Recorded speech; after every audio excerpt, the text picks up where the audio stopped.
बात देखिए, हाँ। इस समूह में ना नर बहुत ज्यादा है और मादाएं बहुत कम। मैं मानता हूँ मादाएं बहुत कम है, लेकिन जितनी भी है बहुत खतरनाक है। अब तुम उसको ही ले लो जो चितकबरी लाल कलर की, जो उस काले नर के पास में बैठी है। कौन? वो नशीली आंखों वाली? तुम उसकी आंखों पर मत जाओ, वो बहुत खतरनाक है। उसका एक विशेष लक्षण है घर में घुसकर घर को तोड़ देना। लुई, क्या मैं उसे घर तोड़ू मादा कह सकती हूँ? हाँ जरूर। लुई लुई, वो पीली वाली, ये कौन है? तुम उसकी बात कर रही हो मेरे ख्याल से। हाँ। वो भी एक मादा है। पर वो आधा क्यों है? इसे पर्याप्त भोजन अनुकूल वातावरण नहीं मिलने की वजह से पूरी तरह विकसित नहीं हो पाई।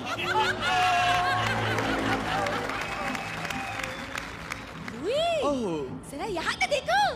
वाओ, यहाँ पे एक और मादा है और ये सबसे अलग है। ये कितनी प्यारी है और इसका त्वचा कितना मासूम। वाओ। जेनी, तुम गलती कर रही हो, ये मादा बिल्कुल मासूम नहीं है।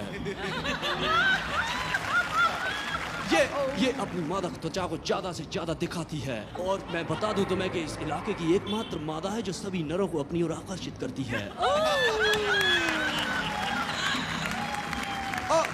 समूह के कई नर तो इसके चक्कर में आपस में लड़कर भी मर चुके हैं। हाँ, एक नर तो उसके पास ही पड़ा हुआ है।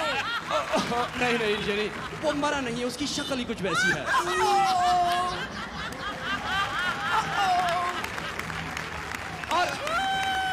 और दरअसल ये जो नर है, इसकी और भी प्रजाति के लोग इस इलाके में आ गए हैं। ये इसी महाद्वीप के पाकिस्तान के तटवर्ती इलाकों से आते हैं।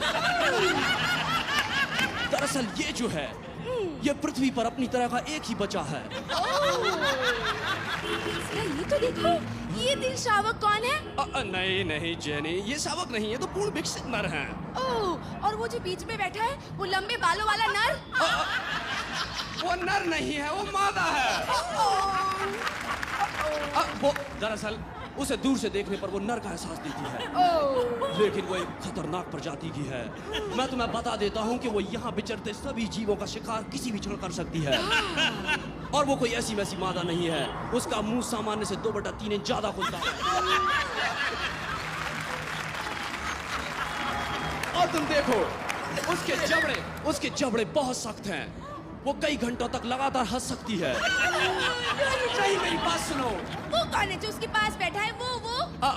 मैं इसके बारे में तुम्हें विस्तार से बताऊंगा। वैज्ञानिकों का इसकी प्रजाति के बारे में कहना है कि इसके पूर्वज गैंडों के साथ कबड्डी खेलते थे। क्या मैं उसे पास जाके उसे छू सकती हूँ? नहीं, बिल्कुल मत जाना, वो बहुत भारी है, तुम उसके वजन कीजिए तब के मर जाओगी। और मैं बताना चाहता हूँ तुम्हें, ये जो है थोड़ा आलसी किस्म का भी होता है, लेकिन ये सिर्फ 6 महीने ही आलसी रहता है। प्रजनन के समय में ये बिल्कुल फुर्तीला हो जाता है। तुम्हें उसके बारे में तो मुझे कुछ नहीं बताया। वो कौन है? जेनी, तुम गलती कर रही हो, वो डॉक्टर शेखर सुमन हैं। वो कई दशकों से ऐसी प्रजातियों के ऊपर शोध कर रहे हैं।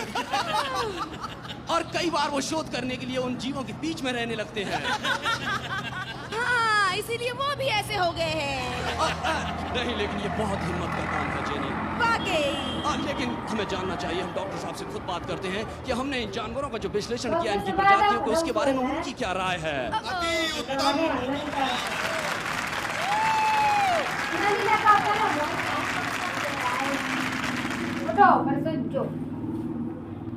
सोच ही रहे थे कसू का हुआ मोड़ा।